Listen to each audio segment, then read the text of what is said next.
नमस्कार मुलांना, आपण शिकत आहोत इयत्ता 10वी भाग 2 मधील आपले जे तिसरं प्रकरण आहे वर्तुळ, हे आज आपण अभ्यासणार आहोत। तर बघा मुलांना, वर्तुळ या प्रकरणामध्ये आपण काय काय शिकणार आहोत।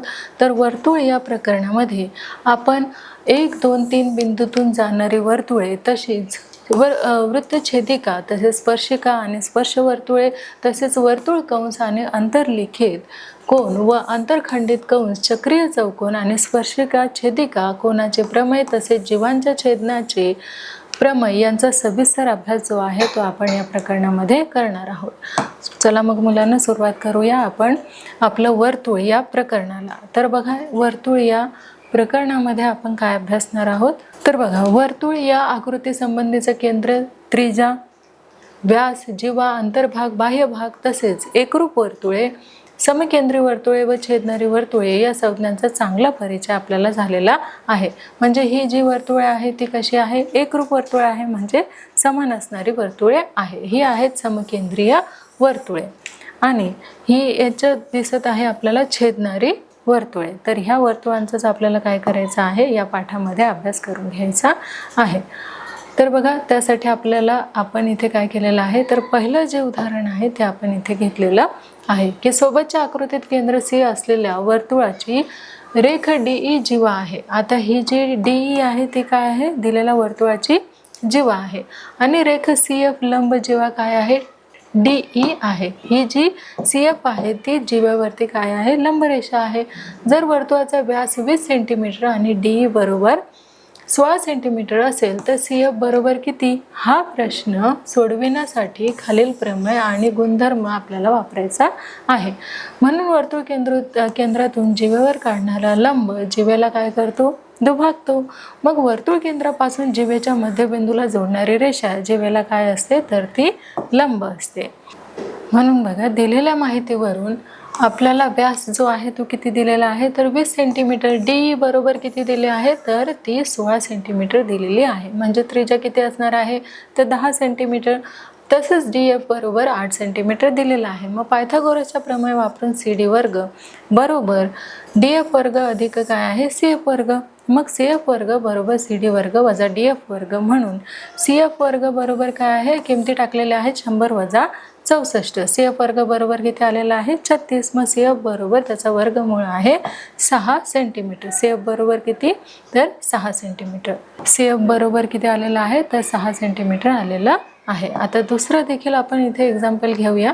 तर मुलांना, आपलं जे दुसरं एक्झाम्पल आहे ते आज आपण बघणार आहोत की सोबतच्या आकृतीत केंद्र ओ असलेल्या वर्तुळाची रेख। आता आपल्याला ही जी आकृती काढलेली आहे आपण, त्या आकृतीमध्ये ओ केंद्र असलेली जी रेख आहे ती क्यू आर ही जीवा याला काय करते, तर छेदत असते। म्हणून बिंदू पी हा जीवा क्यू आरचा काय आहे, तर मध्यबिंदू आहे। मग जर क्यू आर बरोबर किती दिलेला आहे, 24 दिलेला आहे आणि ओपी बरोबर किती दिलेला आहे, तर ओपी बरोबर दिलेला आहे 5। तर वर्तुळाची जी त्रिज्या आहे ते आपल्याला काढायला सांगितलेले आहे आणि बघा, आपण वर्तुळाची जी त्रिज्या आहे ती आपण काढून घेतलेली आहे। मग दिलेल्या माहितीनुसार आपल्याला क्यू आर जे आहे ते दिलेलं आहे। क्यू आर बरोबर किती दिलं आहे, तर क्यू आर बरोबर 24 दिलेलं आहे आणि ओपी बरोबर किती किंमत आहे, तर 5 ही किंमत आहे। बिंदू पी हा जीवा क्यू आरचा काय आहे, तर जीवा क्यू आरचा मध्यबिंदू आहे। म्हणून पी क्यू बरोबर किती येणार आहे, तर 12 येणार आहे। पी क्यू बरोबर किती, तर 12। 24 चे अर्धे किती होतात, 12, 12, 12, 24। म्हणून त्रिकोण ओ पी क्यू मध्ये पायथागोरसचे जे प्रमेय आहे ते वापरून आपण ओ क्यू काढणार आहोत। म्हणून ओ क्यू वर्ग बरोबर काय आहे, ओ पी वर्ग अधिक पी क्यू वर्ग। आता आपल्याला त्याच्या काय करायचे आहे, किमती इथे टाकून घ्यायच्या आहे। म्हणून 25 अधिक 144 आपण किमती टाकून घेतलेल्या आहे आणि त्याची बेरीज केलेली आहे 169 आलेली आहे आणि त्याचं जे वर्गमूळ आहे ओ क्यू बरोबर किती आलेलं आहे, तर 13 सेंटीमीटर आलेलं आहे। आणि आता आपलं जे तिसरे एक्झाम्पल आहे ते देखील आपण इथे घेणार आहोत आणि आपलं जे तिसरं एक्झाम्पल आहे ते बघा, आपण इथे घेतलेलं आहे की आकृतीत वर्तुळ केंद्र एम आणि रेख ए बी ही आपली जी आकृती आहे त्या आकृतीमध्ये वर्तुळ केंद्र कुठलं आहे, तर एम हा वर्तुळ केंद्र आहे आणि ए बी हा काय आहे, तर या वर्तुळाचा व्यास आहे। मग रेख एम एस ही लंब आहे जीवा एडी वरती। कशावरती, तर एडी वरती लंब आहे जीवा एम एस। मग रेख एम टी ही जीवा AC वरती काय आहे तर लंब आहे. मग त्रिकोण आपल्याला DAB एकरूप त्रिकोण CAB तर सिद्ध करायचं आहे की जीवा एकरूप AD एकरूप काय आहे तर AC, AD एकरूप जीवा AC हे आपल्याला सिद्ध करायचं आहे. म्हणून दिलेली माहिती आपल्याला काय आहे की त्रिकोण DAB एकरूप त्रिकोण काय आहे तर CAB, त्रिकोण CAB हे कुठले त्रिकोण आहे तर एकरूप त्रिकोण आहे. म्हणून समीकरण 1 आपण इथे घेतलेलं आहे. आता तसेच रेख MS, रेख काय आहे MS लंबरूप कशावर आहे तर AD वरती ही लंब आहे. म्हणून रेख MT जी आहे ती लंब कशावरती आहे तर AC वरती लंब आहे. म्हणून 1 वरून आपण घेतलेला आहे की MS एकरूप रेख काय आहे तर MT आहे. म्हणून वर्तुळ केंद्रापासून समदूर म्हणून समान लंबीचा रेख काय आहे तर 1. तसेच सामायिक बाजू व दुभाजक जीवा AD एकरूप जीवा काय येणार आहे तर जीवा AD एकरूप जीवा AC हे येणार आहे. कुठल्या कसोटीनुसार तर बाकोबा कसोटीनुसार. आणि आता आपलं पुढचं 1, 2, 3 बिंदूतून जाणारे जे वर्तुळे आहे ते आता आपण इथे पाहणार आहोत. कुठली वर्तुळे तर 1, 2, 3 बिंदूतून जाणारी जी काही वर्तुळे आहेत तिचा आपण इथे अभ्यास करणार आहोत की बिंदू A आणि बिंदू B इथे आपल्याला काय दिलेलं आहे तर 2 वर्तुळ दिलेले आहेत. पण हे 2 बिंदूतून जाणारे वर्तुळे आहेत. कुठली वर्तुळे आहेत ती A आणि B या 2 बिंदूतून 2 वर्तुळे गेलेली आहेत. म्हणून बिंदू A आणि बिंदू B यांना जोडणारा रेख AB आपण इथे काढून घेतलेला आहे. कुठला तर रेख AB. 2 आपण काय काढलेले आहे बिंदू काढलेले आहे. त्या बिंदूतून काढणारी एक काय काढलेले आहे आपण जीवा काढलेली आहे आणि त्याला नाव दिलेलं आहे AB. मग रेषा खंडाची दुभाजक रेषा कुठली काढलेली आहे आपण तर L ही काढून घेतलेली आहे. मग रेषा L वरील बिंदू P केंद्र आणि PA त्रिज्या घेऊन वर्तुळ आपण काय केलेलं आहे तर काढलेली आहे. आपण रेषा AB हिला काय केलेलं आहे तर ह्या रेषेला आपण दुभागलेलं आहे आणि मग त्यातून आपण वर्तुळ जे आहे ते काढलेलं आहे. मग हे वर्तुळ बिंदू B मध्ये कुठला तर बिंदू B मधूनही जाते. म्हणून लंबदुभाजक रेषेचा काय आहे तर आपल्याला गुणधर्म जो आहे तो लंबदुभाजक रेषेचा गुणधर्म आपल्याला आठवायचा आहे. बघा रेषा L चा Q हा आणखी एक काय आहे तर बिंदू घेऊन केंद्र Q आणि त्रिज्या QA घेऊन काढलेले वर्तुळ हे बिंदू B मधून जाईल. म्हणजेच बिंदू A आणि बिंदू B मधून जाणारी असंख्य वर्तुळे काय होतात तर आपल्याला इथे काढता येतात. तर बघा नैक रेषीय बिंदू ABC आपण काढूया. तर A, B आणि C हे नैक रेषे आपण काय काढलेले आहेत तर बिंदू काढलेले आहेत. मग या तिन्ही बिंदूतून जाणारे वर्तुळे जे आहे ते आपण काढूयात. बघा या तिन्ही बिंदूतून जाणारे जे वर्तुळ आहे ते आपण काढलेले आहे. तर ABC हे वर्तुळ जे आहे आपण ते काढलेले आहे जे 3 बिंदूतून जाते. आता हे आहे एक रेषीय असलेले DEF हे बिंदू. याच्यातून कुठलेही वर्तुळ जे आहे ते जाऊ शकत नाही कारण हे कुठले आहे तर एक रेषीय असलेले बिंदू आहे. म्हणून आपल्याला इथे कुठलेही वर्तुळ जे आहे ते काढता येत नाही. मग एका बिंदूतून जाणारे काय आहे असंख्य वर्तुळे असतात. दुसरं असं आहे 2 भिन्न बिंदूतून जाणारे काय असतात तर असंख्य वर्तुळे असतात.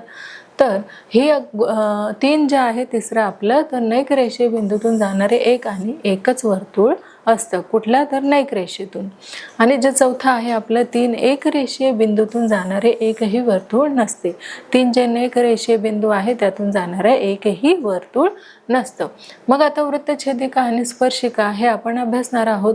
तर बघा आकृतीमध्ये रेषा L व वर्तुळ यांच्यामध्ये एकही सामायिक बिंदू नाही. बघा याच्यामध्ये काय आहे तर रेषा M व P यांच्यामध्ये एकही सामायिक बिंदू नाहीये. म्हणून रेषा M व वर्तुळ यांच्यामध्ये P हा एकच सामायिक बिंदू आहे. तर येथे M ही वर्तुळाची काय आहे ती स्पर्शिका आहे. मग P हा स्पर्श बिंदू आहे असं आपण म्हणतो. मग रेषा N वर्तुळ यांना 2 सामायिक काय आहेत तर बिंदू आहेत. इथे आपण पाहू शकतो. मग Q व R रेषा व वर्तुळ यांचे छेदनबिंदू आहेत व रेषा N ही वृत्तछेदिका आहे असे आपण तिला म्हणतो. आता ही झाली आपली वृत्तछेदिका जी आपण इथे अभ्यासलेली आहे आणि स्पर्शिका देखील जी वर्तुळाला काय करते तर स्पर्श करते. मग आता वर्तुळाच्या स्पर्शिकेचा एक महत्त्वाचा गुणधर्म एका कृतीतून आपण इथे पाहणार आहोत, समजून घेणार आहोत. बघा ही आपण काढलेली आहे एक वर्तुळ, त्याला ओ नाव असे त्याच्या केंद्रस्थानी नाव दिलेलं आहे. मग केंद्र ओ असलेले एक पुरेसे मोठे वर्तुळ काढू. त्या वर्तुळाची रेख काय काढणार आहोत आपण OP ही काढणार आहोत. मग या त्रिज्याला लंब असणारे काय काढायचे आहे तर एक त्रिज्या आपल्याला काढून घ्यायची आहे. मग ही रेषा आणि वर्तुळ यांच्या छेदन बिंदूला AB असे नाव आपण दिलेले आहे. मग रेषा AB ही बिंदू O कडून P कडे, O कडून काय करते तर P कडे जात राहील की तिची स्थिती नव्या स्थितीला काय असेल तर समांतर असेल. म्हणून बघा ह्या समांतर काय आहेत तर रेषा AB ला समांतर रेषा आपण इथे काढून घेतलेल्या आहेत. आता बघा हे घडताना बिंदू A आणि B वर्तुळावरील परस्परांच्या जवळजवळ येऊ लागतात. हे आलेलं आहे जवळजवळ येऊ लागलेल्या आहेत या रेषा. मग सरते शेवटी ते बिंदू P मध्ये सामावले जातील. या स्थितीत रेषा AB ची नवी स्थिती ही वर्तुळाची काय आहे तर स्पर्शिका आहे. परंतु OP आणि रेषा AB ची नवी स्थिती यातील कोन मात्र काय आहेत तर ते कोन आहेत काटकोन. यावरून आपल्याला काय लक्षात येते की वर्तुळाच्या कोणत्याही बिंदूतून जाणारी स्पर्शिका तो बिंदू जोडणाऱ्या त्रिज्याला काय म्हणतात तर लंब असते. मग या गुणधर्माला काय म्हटलं जातं तर स्पर्शिका त्रिज्या प्रमेय असे म्हटलं जातं. आता स्पर्शिका त्रिज्या प्रमेय म्हणजे काय हे देखील आपण थोडक्यात पाहणार आहोत. तर बघा एका प्रमेयाच्या आधारे आपण हे समजून घेणार आहोत. प्रमेय काय आहे स्पर्शिका त्रिज्या प्रमेयचं की वर्तुळाच्या कोणत्याही बिंदूतून जाणारी स्पर्शिका तो बिंदू केंद्राशी जोडणाऱ्या त्रिज्याला काय असतो तर लंब असते. म्हणून पक्षामध्ये काय येणार आहे की केंद्र O असलेल्या वर्तुळाला रेषा L हे बिंदू A मध्ये काय करते स्पर्श करते. मग रेख OA ही काय आहे त्रिज्या आहे. मग साध्य काय करायचं आहे रेषा L लंबरूप त्रिज्या OA हे साध्य करायचं आहे. सिद्धता आपण बघा करून घेतलेली आहे की रेषा L ही काय आहे बघा रेषा L ही OA ला लंब नाही. कशाला तर OA ला ही रेषा लंब नाही. म्हणून बिंदू O मधून L वर OB हा लंब टाकला. काय काढलेला आहे आपण OB हा लंब टाकलेला आहे. मग साहजिकच बिंदू B हा बिंदू A पेक्षा भिन्न असला पाहिजे. म्हणजेच रेषा L वर बिंदू C घेता येईल की ABC असं होणार आहे. बघा ABC आणि BA बरोबर काय येणार आहे तर BC. मग आता त्रिकोण OBC त्रिकोण कुठला तर OBC आणि एकरूप त्रिकोण काय होणार आहे तर OBA हा यामध्ये आपण रेखा BC एकरूप रेखा येणार आहे तर BA ही येणार आहे. ही आहे आपली रचना. मग त्रिकोण OBC त्रिकोण OBC एकरूप त्रिकोण काय येणार आहे तर OBA हे येणार आहे. प्रत्येक त्रिकोण कसा आहे तर तो काटकोन त्रिकोण आहे. तर अशा प्रकारे आपण एकरूपता दाखवलेली आहे. मग रेख OB एकरूप रेख काय आहे OB कशाची तर ह्या दोन त्रिकोणाची. मग त्रिकोण OBC एकरूप त्रिकोण काय आहे तर OBA हे आहे. हे बाकोबा कसोटीनुसार आपण घेतलेलं आहे. मग OC बरोबर काय आहे OA परंतु OA ही त्रिज्या म्हणून आपण इथे रेख OC ही काय केलेली आहे सुद्धा त्रिज्या होईल. म्हणून बिंदू C हा वर्तुळाकार असेल. आता बघा म्हणजेच रेषा L काय आहे तर हे वर्तुळाला A आणि C या दोन बिंदूत छेदते. मग आता हे विधान पक्षाशी काय आहे विसंगत आहे कारण रेषा L काय आहे तर ती स्पर्शिका आहे. म्हणून रेषा L वर्तुळाला एकच बिंदूमध्ये काय करते तर छेदते. हा आहे आपला पक्ष. आणि रेषा L ही त्रिज्या OA ला लंब नाही हे काय आहे तर असत्य स्टेटमेंट आहे. मग रेषा L लंबरूप काय आहे त्रिज्या OA हे आहे. ते आपण इथे अभ्यासलेलं आहे. आता स्पर्शिका व त्रिज्या प्रमेयाचा व्यत्यास हे देखील आपण काय करणार आहोत अभ्यासणार आहोत. मग इथे बघा एक प्रमेय आपण घेतलेला आहे आणि त्या प्रमेयाच्या आधारे आपल्याला काय करायचं आहे ते वर्तुळाच्या त्रिज्येच्या बाह्य टोकातून जाणारी आणि त्या त्रिज्याला लंब असणारी रेषा त्या वर्तुळाची काय आहे स्पर्शिका असते हे आपल्याला सिद्ध करायचं आहे. म्हणून पक्षरेखा MN ही केंद्र M असलेल्या वर्तुळाचे काय आहे तर त्रिज्या आहे. म्हणून बिंदू N मधून जाणारी रेषा L ही त्रिज्या MN ला कशी आहे लंब आहे. मग साध्य काय करायचं आहे की रेषा L ही वर्तुळाचे काय आहे स्पर्शिका आहे आपल्याला साध्य करायचं आहे. मग रेषा L ही P हा N खेरीज दुसरा कोणताही बिंदू घेतला तर रेख MP काय होणार आहे MP आपण काढला. आता आपल्याला काय करायचं आहे त्रिकोण NMP मध्ये जो कोण N आहे तो काय आहे तर N हा काटकोन आहे. मग रेख MP हा काय असणार आहे तर MP हा कर्ण आहे. मग रेख MP हा रेख MN पेक्षा कसा आहे तर मोठा आहे. मग बिंदू P हा वर्तुळाकार असणे कसे आहे तर शक्य नाही. म्हणून इथे रेषा L चा N खेरीज इतर कोणताही बिंदू वर्तुळावर नाही. म्हणून रेषा L ही वर्तुळाला N या एकाच बिंदूत छेदते हे आपण इथे पाहिलेलं आहे. मग रेषा L ही त्या वर्तुळाचे काय आहे तर स्पर्शिका आहे हे सिद्ध झालेलं आहे.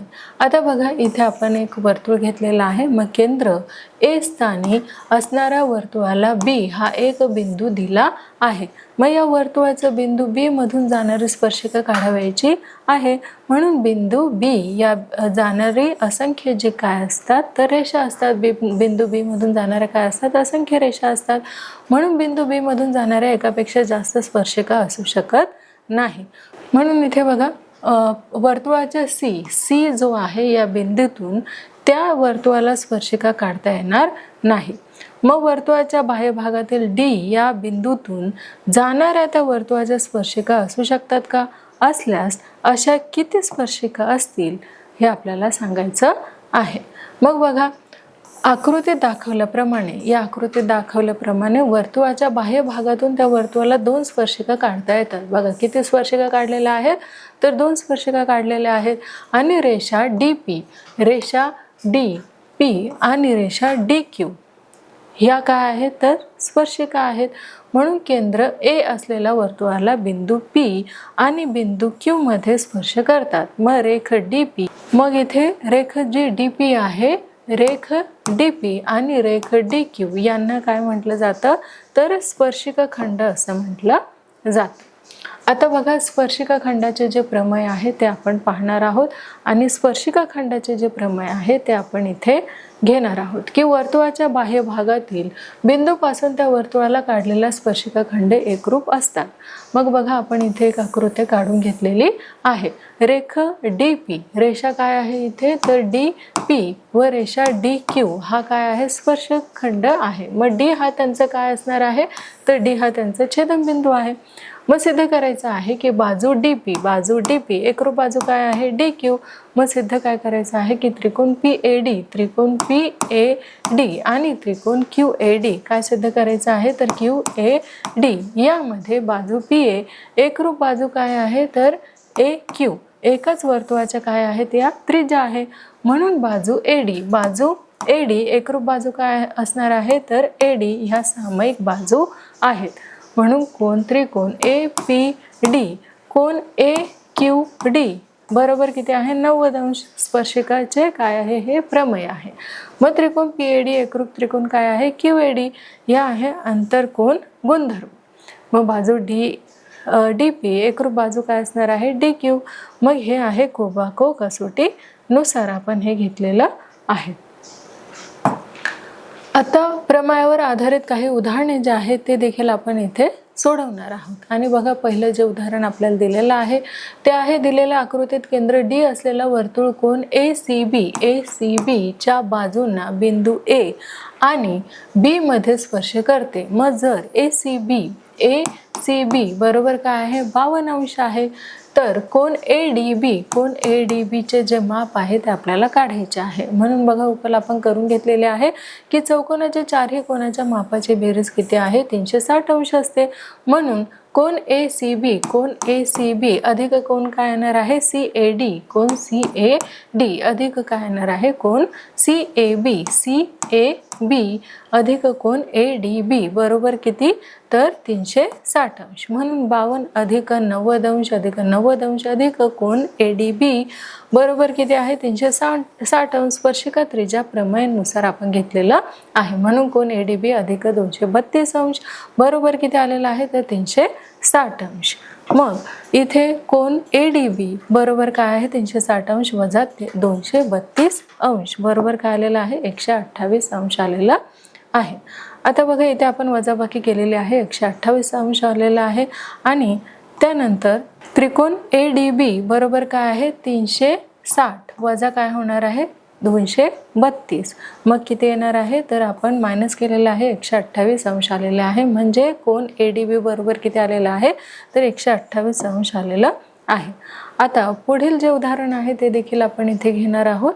आणि पुढचं जे उदाहरण आहे ते आपण इथे घेतलेलं आहे की रेषा A जी आहे ती रेषा B ह्या केंद्र O असणाऱ्या वर्तुळाच्या समांतर स्पर्शिका वर्तुळाला अनुक्रमे P व Q मध्ये स्पर्श करतात. मग तर PQ हा त्या वर्तुळाचा काय आहे व्यास आहे हे आपल्याला सिद्ध करायचं आहे. म्हणून सिद्धता बघा O मधून रेषा A ला समांतर रेषा C आपण काढलेली आहे. मग रेषा ABC यावर अनुक्रमे बिंदू TSR कुठला तर TSR आकृतीत दाखवल्याप्रमाणे आपण घेतलेला आहे. मग त्रिज्या OP आणि त्रिज्या OQ आपण ही काढून घेतलेली आहे. मग कोण OPT ह्या काय आहेत 90 अंशाचा आहे. स्पर्शिका त्रिज्या प्रमेयानुसार आपण ते घेतलेलं आहे. म्हणून कोण SOP कुठला आहे तर SOP बरोबर किती आहे तर 90 अंश. अंतर कोण गुणधर्मानुसार आपण SOP बरोबर काय घेतलेलं आहे तर 90 अंश घेतलेला आहे. त्यानंतर आता रेषा A लंबरूप काय असणार आहे तर समांतर रेषा C असणार आहे. बघा ही समांतर आहे. त्यानंतर C ला समांतर कुठली आहे तर B ही रेषा आहे. म्हणजे B ला समांतर कुठली रेषा आहे तर C आहे. मग आता कोण OQR बरोबर किती आहे 90 अंशाचा आहे. म्हणून स्पर्शिका त्रिज्या प्रमेय आपण इथे घेतलेलं आहे. मग कोण SQR बरोबर किती आहे तर 90 अंश आहे. हे अंतर कोणाचे गुणधर्मानुसार आपण घेतलेलं आहे की SQR बरोबर किती तर 90 अंश. मग 1 व 2 वरून आपण काय सिद्ध केलेलं आहे पहा तर कोण SOP अधिक कोण SOQ बरोबर किती 90 अंश अधिक 90 अंश बरोबर 180 अंश. किरण OP आणि किरण OQ हे विरुद्ध किरण आहेत. मग बिंदू POQ हे एक रेषीय आहेत. काय आहे POQ हे कुठले रेषीय आहे OQ आहे. मग रेख PQ ला कुठली रेखा तर PQ हा वर्तुळाचा काय असणार आहे तर रेख PQ हा वर्तुळाचा व्यास असणार आहे. आता पुढील माहिती आपण घेणार आहोत आणि ती अशी आहे की पावसाळ्यात थोडे पाणी साठलेले रस्त्यावरून मोटरसायकल जात असताना तिच्या मागील चाकावरून उडणाऱ्या पाण्याचा धास तुम्ही पाहिला असतील तर त्या धारेला वर्तुळाचा काय म्हणतात स्पर्शिकाप्रमाणे अशी ती दिसते. बघा ह्या चाकेला काय लागलेलं आहे पाणी लागलेलं आहे. तिलाच काय म्हणतात याला पाणी लागलेलं असल्यामुळे ते काय झाले स्पर्शिका असे झाले. मग फिरणाऱ्या भुईचक्रातून उडणाऱ्या ठिणग्या सुरीला धार लावताना उडणाऱ्या ठिणग्या ही स्पर्शिकाप्रमाणेच आपल्याला दिसून येते. त्यानंतर उदाहरण जे तिसरं आहे ते आपण इथे घेतलेलं आहे. आणि उदाहरण जे 3 आहे ते आपण इथे घेऊयात की रेख RM रेख कुठली आहे तर बघा RM आणि रेख RN हे केंद्र O असलेला वर्तुळाचे स्पर्शिका खंड आहे. तर रेख OR कुठली तर OR हा कोण MRN कुठला तर MR आणि N आणि रेख MON कुठला तर MON या दोन्ही कोणांचा काय आहे दुभाजक आहे हे सिद्ध करा. म्हणून सिद्धता काय आहे की RM कुठली आहे तर RM आणि रेख RN हे काय आहे केंद्र O असलेला वर्तुळाचे स्पर्शिका खंड आहे. मग R हा वर्तुळाच्या बाह्य भागातील काय आहे बिंदू आहे. म्हणून रेखा आर एम काय आहे तर आर एम, एकरूप रेख काय आहे तर आर एन, हे स्पर्शिका खंडाचे काय असणार आहे प्रमेय असणार आहे. म्हणून कोण आर एम ओ कुठला तर आर एम ओ मध्ये ओ एम जो आहे ती काय आहे त्रिज्या आहे. आणि कोण आर एन ओ यामध्ये ओ एन ही काय असणार आहे तर ही त्रिज्या असणार आहे. बघा ही त्रिज्या आपण इथे घेतलेली आहे. मग कोण आर एम ओ एकरूप काय आहे कोण आर एन ओ ही स्पर्शिकेचे प्रमेय आहे. म्हणून कोण आर एम ओ कुठला आर एम ओ एकरूप रेख आर एन ओ हे बाकोबा कसोटीनुसार आपण घेतलेलं आहे. मग तसेच एम ओ आर एकरूप रेख काय कोण काय असणार आहे तर एन ओ आर हे असणार आहे. अंतर कोण गुणधर्मानुसार आपण घेतलेलं आहे. म्हणून एम आर ओ एकरूप काय असणार आहे एन आर ओ कुठलं तर एन आर ओ हे आहे ओ आर ही त्यांची काय आहे सामायिक बाजू आहे. म्हणून रेख ओ आर कोण एम आर एन कुठली तर एम आर आणि एन तसेच ओ एम एन या दोन्ही कोणांचं काय असणार आहे ती दुभाजक असणार आहे. कुठला तर ओ आर ही रेषा